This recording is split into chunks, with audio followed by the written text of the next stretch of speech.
উসমানীয় সুলতান ১৪৫৩ সালে কনস্ট্যান্টিনোপল জয় করে কোরআনের নির্দেশের বিরুদ্ধে গিয়েছিলেন। শুধু তাই নয়, সূরা হজে আল্লাহ খ্রিস্টান গির্জা, ইহুদি সিনাগগ এবং মসজিদ রক্ষা করার কথা বলেছেন। কিন্তু কনস্ট্যান্টিনোপল জয় করার সাথে সাথেই উসমানীয় সুলতান হাজিয়া সোফিয়াকে, যা ১০০০ বছর ধরে জেরুজালেমের বাইরে সবচেয়ে গুরুত্বপূর্ণ খ্রিস্টান ক্যাথেড্রাল ছিল, তাকে অত্যন্ত দুঃখজনক ও অনুচিতভাবে একটি মসজিদে রূপান্তরিত করেন। আমরা আল্লাহর পবিত্র নামে শুরু করছি। আমরা তার প্রশংসা ও মহিমা বর্ণনা করছি, যেভাবে তার প্রশংসা ও মহিমা বর্ণনা করা উচিত। আমরা তার সকল সম্মানিত রসুলদের ওপর শান্তি ও করুণার জন্য প্রার্থনা করছি, যার মধ্যে সর্বশেষ ও সর্বশ্রেষ্ঠ রসুল হজরত মুহাম্মদ সাল্লাল্লাহু আলাইহি ওয়াসাল্লাম অন্তর্ভুক্ত। আজ শাবান মাসের ১১ তারিখ। আমরা দক্ষিণ আফ্রিকার ডারবান থেকে আপনাদের স্বাগত জানাচ্ছি। আমাদের আজকের আলোচনার বিষয়বস্তুটি অত্যন্ত আকর্ষণীয়, বুদ্ধিবৃত্তিকভাবে এবং আধ্যাত্মিকভাবেও, কারণ আমরা কোরআনের দিকে যাচ্ছি। হয়তো পরবর্তী কোনো আলোচনায় আমরা হাদিসের দিকেও যাব, কিন্তু আজ রাতে আমরা কোরআনের মাঝে ভূ রাজনীতি বা জিওপলিটিক্স সন্ধান করব। যদিও কারো কাছে এটা অদ্ভুত মনে হতে পারে, অন্যদের কাছে এটি রোমাঞ্চকর লাগবে। আমি আনন্দিত যে আপনারা আজ রাতে আমার সাথে এই বিষয়টি নিয়ে আলোচনা করার জন্য এখানে উপস্থিত হয়েছেন। কে জানে, হয়তো ডারবানের আপনাদের মধ্য থেকেই এমন কোনো জ্ঞানী ব্যক্তি বেরিয়ে আসবেন, যিনি আমার চেয়েও অনেক বেশি জ্ঞানী হবেন এবং এই বিষয়ে আমার এই বিনম্র কাজকে এগিয়ে নিয়ে যাবেন। ইনশাআল্লাহ, আমরা আজ রাতে কিছু সম্ভাবনার বীজ বপন করছি, যা চিন্তার উদ্রেক করবে। এই বিষয়টি ততক্ষণ পর্যন্ত আলোচনা করা সম্ভব নয় যতক্ষণ না আমাদের কাছে কোরআন অধ্যয়নের সঠিক পদ্ধতি থাকবে। আর এটাই আমার জীবনে পাওয়া সবচেয়ে মূল্যবান জিনিস, যা আমি আমার শ্রদ্ধেয় শিক্ষক মাওলানা ডক্টর মুহাম্মদ ফজলুর রহমান আনসারির কাছ থেকে পেয়েছি। তিনি তার সমসাময়িক ইসলামী পণ্ডিতদের মধ্যে ছিলেন অনন্য। তবে আজ রাতে কোরআন অধ্যয়নের সঠিক পদ্ধতি নিয়ে বিস্তারিত আলোচনার সময় আমাদের নেই, কিন্তু হলের পেছনে এই বিষয়ের ওপর একটি বই রয়েছে। দ্বিতীয়ত, কোরআনকে সঠিকভাবে অধ্যয়ন করতে এবং আজকের রাজনৈতিক এবং অর্থনৈতিক বাস্তবতা ব্যাখ্যাকারী আয়াতগুলো খুঁজে বের করতে হলে আপনাকে কোরআনের সূরা কাহাফে যেতে হবে, যা শেষ জামানার সূরা হিসাবে সবাই গ্রহণ করে। সূরা কাহাফে আমাদের শেষ জামানার সবচেয়ে জ্ঞানী পণ্ডিতের কাছে নিয়ে যাওয়া হয়। মুসা আলাইহিসসালাম জিজ্ঞাসা করেন, আমি তাকে কোথায় খুঁজে পাব? এবং আমাদের বলা হয়, তুমি তাকে সেই স্থানে পাবে যেখানে দুই সমুদ্র মিলিত হয়। এখানে বাহরাইন মানে দুটি ভৌত সমুদ্রের মিলনস্থল নয়, এর জন্য ব্যাখ্যার প্রয়োজন। কোরআনের প্রখ্যাত ভাষ্যকার ইমাম ফখরুদ্দিন আর রাজি বলেছেন যে মাজমাউল বাহরাইন হল বাহ্যিক জ্ঞানের সমুদ্র এবং অভ্যন্তরীণ জ্ঞানের সমুদ্রের মিলনস্থল। আমি ইমাম আর রাজির এই চমৎকার ব্যাখ্যাকে আরও পরিমার্জিত করে বলি, এটি হল বাইরে থেকে অর্জিত জ্ঞানের সমুদ্র এবং ভেতর থেকে প্রাপ্ত জ্ঞানের মিলনস্থল। সুতরাং আপনি যদি কোরআনের মাধ্যমে ভূ রাজনীতিতে প্রবেশ করতে চান, তাহলে আপনাকে আপনার কাজ করতে হবে। আপনাকে বাহ্যিকভাবে জ্ঞান অর্জন করতে হবে। ইতিহাস, রাজনৈতিক ইতিহাস, ভূগোল এবং আন্তর্জাতিক সম্পর্কের ইতিহাস অধ্যয়ন করতে হবে। সেই সাথে আপনাকে রাজনৈতিক দর্শনও অধ্যয়ন করতে হবে, কিন্তু এর পাশাপাশি আপনার অভ্যন্তরীণভাবে প্রাপ্ত জ্ঞানেরও প্রয়োজন। আল্লাহ যাকে ইচ্ছা নূর বা আলো দান করেন এবং তিনি আপনাকে সেই আলো দেবেন না যদি তিনি আপনার আচরণে অসন্তুষ্ট হন। এই বিষয়ে আমার আর কিছু বলার প্রয়োজন নেই, আপনারা নিশ্চয়ই বুঝতে পারছেন আমি কি বলতে চাইছি। সুতরাং আল্লাহ যদি আপনার উপর সন্তুষ্ট হন, তাহলে তিনি আপনাকে আলো দান করবেন এবং সেই আলো দিয়ে আপনি কোরআন অধ্যয়ন করতে পারবেন। কোরআনের উপর একটি সুন্দর হাদিস আছে যা আমার খুব প্রিয়। আমাদের নবী সাল্লাল্লাহু আলাইহি ওয়াসাল্লাম বলেছেন, এই কিতাব বা কোরআন দ্বারা আল্লাহ কিছু জাতিকে উন্নত করবেন এবং অন্য কিছু জাতিকে অবনমিত করবেন। এই সংক্ষিপ্ত ভূমিকার পর আসুন আমরা আমাদের মূল আলোচনায় ফিরে আসি। এই আলোচনার একটি প্রেক্ষাপট রয়েছে যা আপনাদের সাথে শেয়ার করা দরকার। যারা ইউটিউবে আমার চ্যানেল অনুসরণ করেন তারা প্রেক্ষাপটটি হয়তো ইতিমধ্যে জানেন। গত ফেব্রুয়ারিতে আমাকে মস্কোতে একটি সম্মেলনে যোগ দেওয়ার জন্য আমন্ত্রণ জানানো হয়েছিল। তার ঠিক আগেই আমার এক বড় হার্ট অ্যাটাক হয়েছিল। আমার ডাক্তাররা আমাকে ভ্রমণের অনুমতি দেন। মস্কোতে গিয়ে আমি দেখলাম তারা এই সম্মেলনের জন্য ৩৫০ জন অংশগ্রহণকারীকে আমন্ত্রণ জানিয়েছে, যাদের প্রত্যেককে রাশিয়া নিজে নির্বাচন করেছে এবং তারা ১৩০টি ভিন্ন দেশ থেকে এসেছেন। এটি একটি বিশেষ সমাবেশ ছিল। আমি অবাক হয়েছিলাম যে যদিও এটি কোনো ইসলামিক সম্মেলন ছিল না, এটি ছিল বহু মেরুকেন্দ্রিক বিশ্ব ব্যবস্থার ওপর, যেখানে রাশিয়া এক বিশ্ব শাসনের ধারণার বিরোধিতা করছিল। রাশিয়া এবং বিশ্বের অন্যান্য দেশে অনেক ইসলামিক পণ্ডিত থাকা সত্ত্বেও আমিই ছিলাম একমাত্র ইসলামিক পণ্ডিত যাকে সেই সম্মেলনে আমন্ত্রণ জানানো হয়েছিল। শুধু তাই নয়, তারা আমাকে সেই সম্মেলনে একটি অত্যন্ত গুরুত্বপূর্ণ ভূমিকাও দিয়েছিল, যা থেকে বোঝা যায় যে রাশিয়া আমার ইসলামিক জ্ঞানতত্ত্ব বা এসক্যাটোলজি অধ্যয়ন করেছে এবং এর গুরুত্বে তারা যথেষ্ট প্রভাবিত হয়েছে। সম্মেলন শেষ হবার পর আমি আরও একটি বিস্ময়কর আমন্ত্রণ পেলাম। আমাকে প্রায় ১৫ জনের একটি ছোট দলে রাশিয়ার পররাষ্ট্রমন্ত্রী সের্গেই লাভরভের সাথে রাতের খাবারের জন্য আমন্ত্রণ জানানো হয়, যিনি নিঃসন্দেহে বিশ্বের সবচেয়ে গুরুত্বপূর্ণ পররাষ্ট্রমন্ত্রী। তিনি খুব ভালো মেজাজে ছিলেন, টাই খুলে ফেলে দিয়েছিলেন এবং খোলামেলাভাবে কথা বলছিলেন। তারা শুধুমাত্র আমার সম্মানে ইংরেজি ভাষা ব্যবহার করেছিল।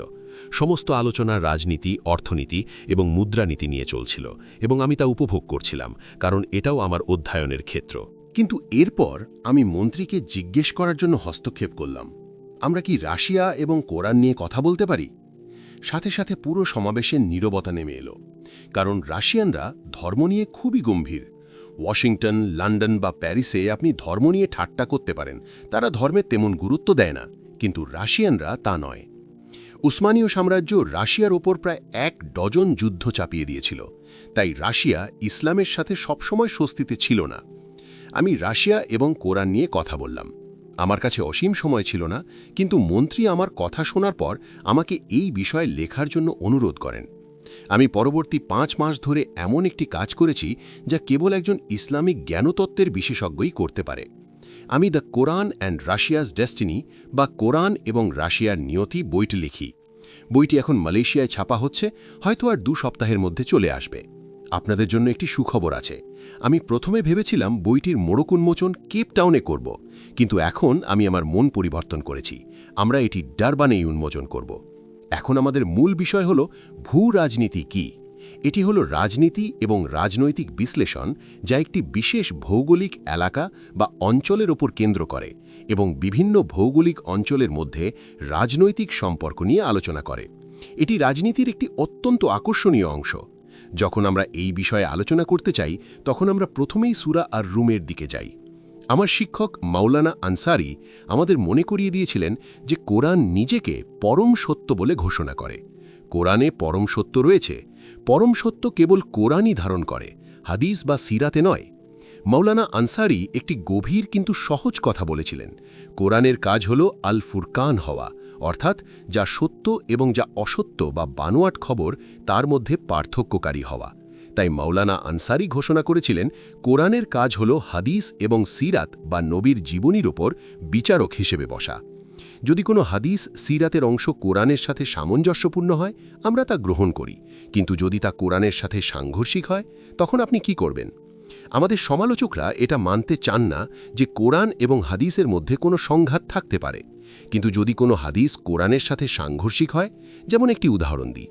একটি বর্ণনায় বলা হয়েছে যে ৬ বছর বয়সী শিশুকে বিয়ে করা জায়েজ। আপনারা কি এটা শুনেছেন? আমার কোরআন জানার দরকার নেই, সাধারণ জ্ঞানই বলে যে এটি মিথ্যা এবং বানোয়াট, এবং এটি ইসলামের শত্রুদের হাতে আমাদের ভাবমূর্তি নষ্ট করার জন্য প্রচুর অস্ত্র তুলে দিয়েছে। মাওলানা আনসারি বলেন, যদি হাদিস কোরআনের সাথে সাংঘর্ষিক হয়, তবে কোরআনই প্রাধান্য পাবে। এখন আমরা সূরা আর রুমের দিকে যাই। রুম কে বা কি? আলিফ লাম মিম। রুম পরাজিত হয়েছে নিকটবর্তী এক ভূখণ্ডে, তবে তাদের এই পরাজয়ের পর তারা শীঘ্রই বিজয়ী হবে, কয়েক বছরের মধ্যেই। পূর্বের এবং পরের সব ফয়সালার ক্ষমতা আল্লাহরই, আর সেদিন মুমিনরা আনন্দিত হবে। রুম হল কনস্ট্যান্টিনোপল, আর রুম যে কনস্ট্যান্টিনোপল, এ কারণেই তারা শহরটির নাম পরিবর্তন করে ইস্তাম্বুল রাখে। শুধু নামই পরিবর্তন করেনি, বরং কনস্ট্যান্টিনোপল নামটি ব্যবহার করা অবৈধ করে দিয়েছে। এটি আপনাকে সতর্ক করার জন্য যথেষ্ট যে এখানে কোনো সমস্যা আছে। কনস্ট্যান্টিনোপলে একটি খ্রিস্টিয়ান সাম্রাজ্য ছিল, পবিত্র বাইজেন্টাইন সাম্রাজ্য। আল্লাহ একটি খ্রিস্টিয়ান জাতিকে সাহায্য করেছিলেন যারা পারস্য সাম্রাজ্যের কাছে পরাজিত হয়েছিল। পারস্য সাম্রাজ্য ছিল পৌত্তলিক, যারা বিভিন্ন দেবদেবীর পূজা করত।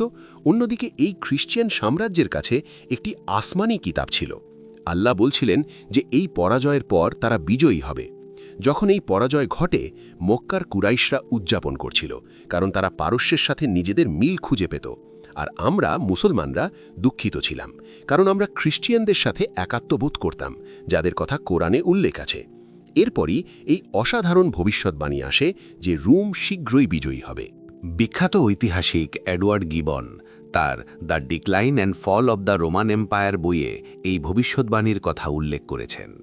তিনি বলেছেন, যখন এই ভবিষ্যৎবাণী করা হয়েছিল তখন এর চেয়ে অবাস্তব আর কিছুই মনে হচ্ছিল না, কারণ বাইজেন্টিয়ামের পরাজয় এতটাই ভয়াবহ ছিল যে তাদের পুনরুজ্জীবিত হওয়ার কোনো আশাই ছিল না।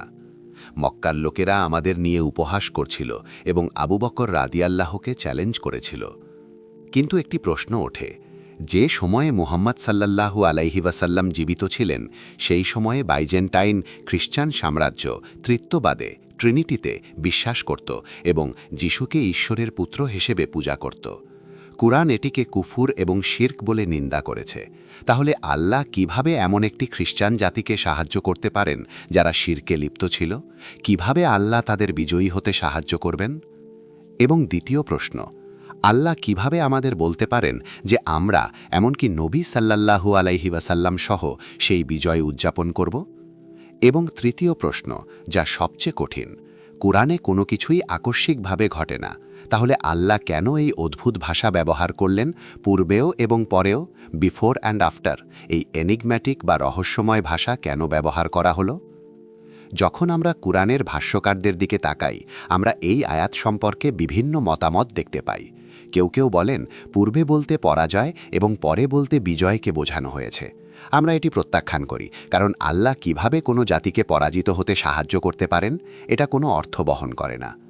অন্যরা বলেন পূর্বে এবং পরে বলতে দুটি বিজয়কে বোঝানো হয়েছে, একটি পরাজয় এবং একটি বিজয় নয়। এই মতটি বেশি প্রচলিত, কিন্তু দুর্ভাগ্যবশত আমাদের ইতিহাসের একেবারে প্রথম দিকেই ভাষ্যকাররা এই সিদ্ধান্তে উপনীত হন যে প্রথম বিজয়টি ছিল রোমের আর দ্বিতীয় বিজয়টি ছিল আমাদের, অর্থাৎ মক্কা বিজয়। আমি এটিকে এক ধরনের সাহিত্যিক উচ্ছ্বাস বলি। তারা মক্কা বিজয়ের আনন্দে এতটাই আপ্লুত ছিলেন যে তারা সমালোচনামূলক চিন্তাভাবনা স্থগিত করে দিয়েছিলেন। প্রথমত, যদি দ্বিতীয় বিজয়টি মক্কা বিজয় হয় তাহলে আল্লাহ কেন পূর্বেও এবং পরেও বলবেন? তিনি কেবল বলতে পারতেন এবং এরপর তোমরাও বিজয়ী হবে। দ্বিতীয়ত, সূরার প্রেক্ষাপট হল রোম। আপনি প্রেক্ষাপট থেকে সরে গেছেন। আমি এই প্রেক্ষাপট থেকে সরে যাওয়ার বিরুদ্ধে কথা বলছি। 1400 বছর ধরে কেউ এই বিষয়ে প্রশ্ন তোলেনি, কারণ আমরা গতানুগতিকভাবে জ্ঞানকে একটি প্যাকেজ হিসেবে গ্রহণ করেছি। আমার জীবনের সবচেয়ে বড় আশীর্বাদ ছিল এমন একজন শিক্ষক পাওয়া যিনি আমাকে একজন সমালোচক এবং স্বাধীন চিন্তাবিদ হিসেবে প্রশিক্ষিত করেছেন। এ কারণেই আমি প্রচলিত মতের বিরোধিতা করেছি যে প্রথম বিজয় রোমের এবং দ্বিতীয়টি আমাদের। আমি বলেছি না, এটা ভুল। এটি পূর্বেও এবং পরেও ভাষাটির রহস্য সমাধান করে না। তাই আমি এই সিদ্ধান্তে পৌঁছেছি যে দুটি বিজয়ই রোমের, আর এর ভূরাজনৈতিক তাৎপর্য অপরিসীম। এখন আজকের আলোচনার মূল অংশে আসা যাক। আল্লাহ কেন এই ভাষা ব্যবহার করলেন? একটি বিজয় ঘটবে পূর্বে, প্রশ্ন জাগে কিসের পূর্বে, আর আরেকটি বিজয় ঘটবে পরে, প্রশ্ন জাগে কিসের পরে। এর উত্তর খুঁজতে আমাকে আমার চিন্তার টুপি পরতে হবে, আমাকে বাহ্যিক জ্ঞানের মহাসাগরে ডুবতে হবে এবং আভ্যন্তরীণ জ্ঞানের সাহায্য নিতে হবে, যাতে দুটি জ্ঞানকে একত্রিত করে একটি সামঞ্জস্যপূর্ণ রূপ দেওয়া যায়। আমি আপনাদের বলতে চাই যে ইতিহাসের শেষ বিকেলে এসে বিশ্বকে অধ্যয়নের জন্য যে ধরনের পাণ্ডিত্যের মডেল প্রয়োজন তা হলো খিজির আলাইহি ওয়াসাল্লামের পাণ্ডিত্যের মডেল। সেই মডেলটি হলো বাহ্যিক ও আভ্যন্তরীণ জ্ঞানের সমন্বয়। সেই পাণ্ডিত্যের মডেল থেকে অনেক নদী প্রবাহিত হয়েছে। তাদের মধ্যে অন্যতম প্রভাবশালী ছিলেন মাওলানা জালালউদ্দিন রুমি।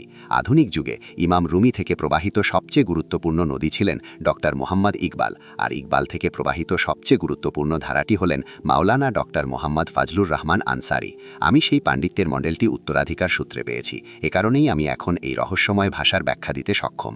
দুটি বিজয়ের মাঝখানে কি এমন ঘটনা আছে যার প্রেক্ষাপটে একটি বিজয় পূর্বে এবং আরেকটি পরে ঘটবে?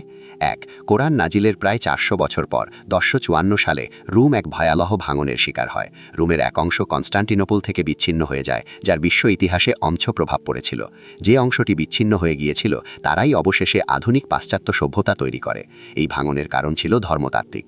যে অংশটি বিচ্ছিন্ন হয়েছিল, যা পরে রোমান ক্যাথলিক চার্চ হয়, তারা ঘোষণা করে যে পবিত্র আত্মা পিতা ও পুত্র উভয়ের কাছ থেকে আসে। কিন্তু কনস্টান্টিনোপলে যে অংশটি থেকে গিয়েছিল, যা পরে অর্থোডক্স চার্চ হয়, তারা কনসিস্টেন্টলি বলে এসেছে যে পবিত্র আত্মা কেবল পিতার কাছ থেকেই আসে, পুত্র থেকে নয়। যদি পবিত্র আত্মা কেবল পিতার কাছ থেকে আসে তাহলে আসল উপাস্য হলেন পিতা। কোরআনও এই ধারণাকে সমর্থন করে যে রূহ আল্লাহ কাছ থেকে আসে। সুতরাং যে রুমকে আল্লাহ সাহায্য করেছিলেন আর আবার সাহায্য করবেন তারা হলেন এই অর্থোডক্স খ্রিস্টানরা, যদিও তারা ত্রিত্ববাদে বিশ্বাস করে, কারণ তারা পিতাকেই আসল উপাস্য মনে করে। 2. আমাদের নবী সাল্লাল্লাহু আলাইহি ওয়াসাল্লাম ভবিষ্যদ্বাণী করেছিলেন যে একটি মুসলিম সেনাবাহিনী কনস্টান্টিনোপল জয় করবে এবং তিনি সেই সেনাবাহিনী এবং তার সেনাপতির প্রশংসা করেছিলেন।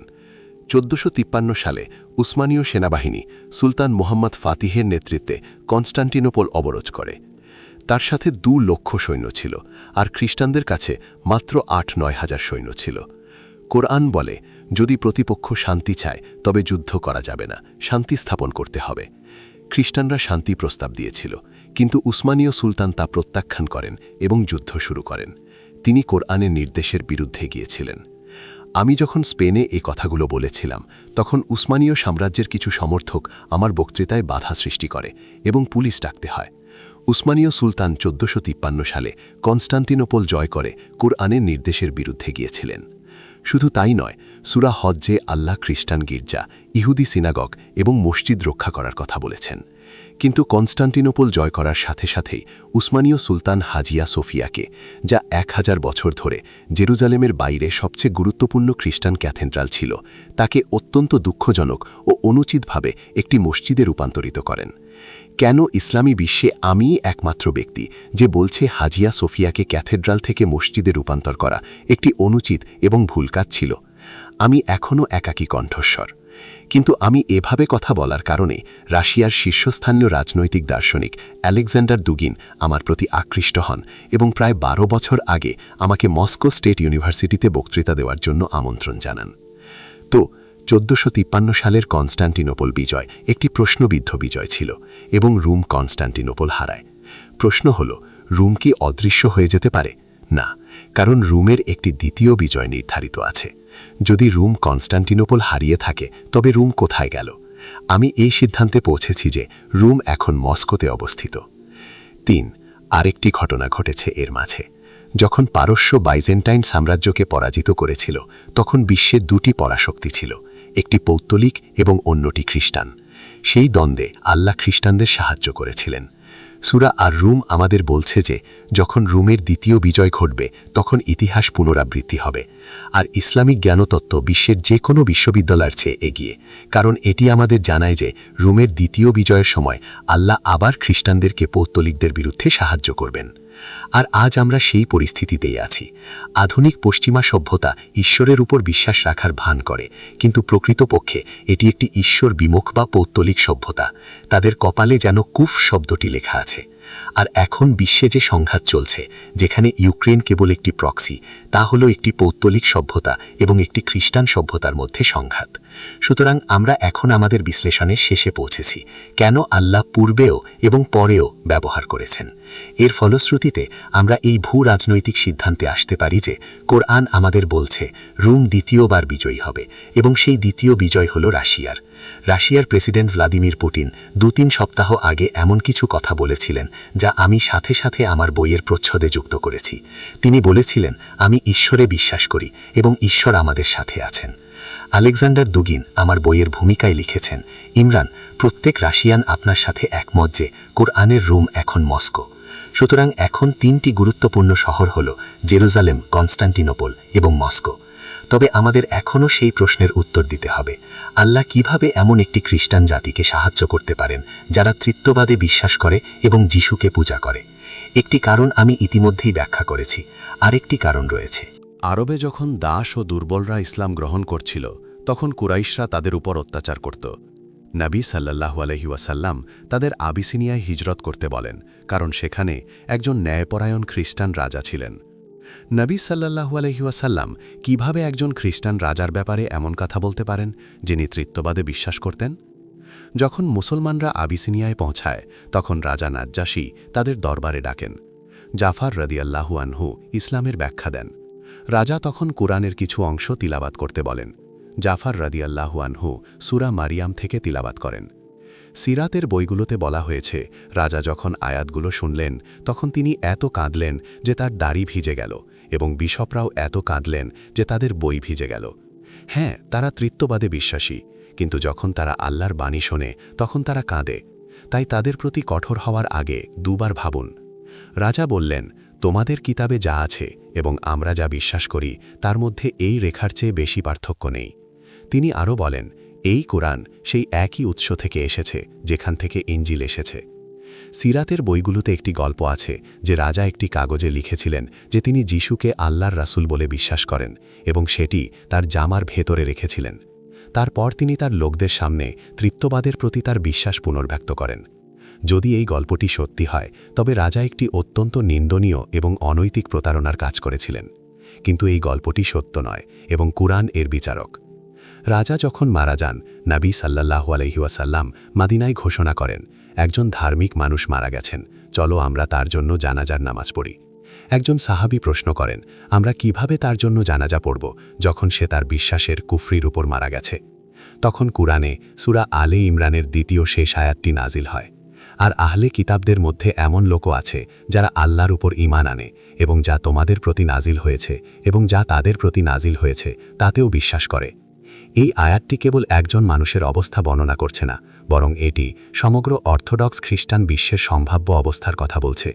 সুতরাং যারা তাদের সাথে তর্কে যেটার মনোভাব নিয়ে কথা বলেন তারা মারাত্মকভাবে ভুল পথে আছেন, কারণ এই মানুষগুলো একদিন সম্ভাব্যভাবে কুরআনকে আল্লাহর বাণী হিসেবে বিশ্বাস করবে। এমনকি যখন তারা কুরআনকে আল্লাহর বাণী হিসেবে বিশ্বাস করবে তখনও আল্লাহ তাদের আহলে কিতাব হিসেবেই বর্ণনা করেছেন, অর্থাৎ তারা মুহাম্মদ সাল্লাল্লাহু আলাইহি ওয়াসাল্লামকে নবী হিসেবে বিশ্বাস করবে, কিন্তু এই উম্মতে যোগ দেবে না। আমি তাদের কাছে মস্কোতে, বেলগ্রেডে গিয়েছিলাম, আপনাদের মতো তর্কের মনোভাব নিয়ে নয়, বরং প্রজ্ঞার সাথে। আর আমি আনন্দের সাথে জানাচ্ছি, এখন অনেক খ্রিস্টান আমাকে লিখছেন এবং প্রকাশ্যে বলছেন যে তারা কুরআনকে আল্লাহর বাণী হিসেবে বিশ্বাস করেন। আর আমাদের লোকেরা কি করে? তারা এমন লোকেদের জ্ঞানহীন বলে উপহাস করে যারা বিষয়টি গভীরভাবে বোঝেন না। সূরা আর রুমের আমার বিশ্লেষণ এখানেই শেষ করছি, যা কুরআন, রুম এবং রাশিয়ার নিয়তি বিষয়টিকে ব্যাখ্যা করে। কিন্তু এটি কোনোভাবেই এই বিষয়ের সমাপ্তি নয়। কুরআনে আরও অনেক কিছু রয়েছে, কিন্তু আজ রাতে তা ব্যাখ্যা করার সময় আমাদের নেই। ধন্যবাদ।